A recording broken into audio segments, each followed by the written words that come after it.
Blackmon's situation in Jacksonville. Justin Blackmon is a rookie wide receiver. He just got drafted out of Oklahoma State, number 5 pick in the draft.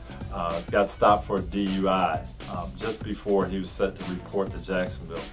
And the question is, how do you treat that person who's coming into your organization? How do you get the message across to them what's acceptable behavior and what isn't? And are young people farther off track now than they used to be? I get that question all the time. Have things changed? How do you deal with today's players?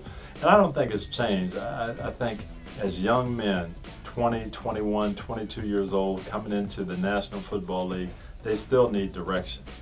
I think that's got to come from the coaching staff. It's got to come from the front office and the organization. It's got to come from the veteran players. So many of our young guys now have not had that background, have not had the mentors.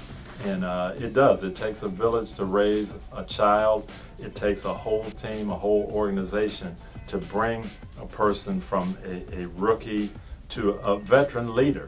And that's what you're hoping to build. You're hoping to build leadership in your young men on and off the field. So coaches have a big job, but I think part of it is not just discarding these guys when they make a mistake, but showing them how they can avoid mistakes in the future.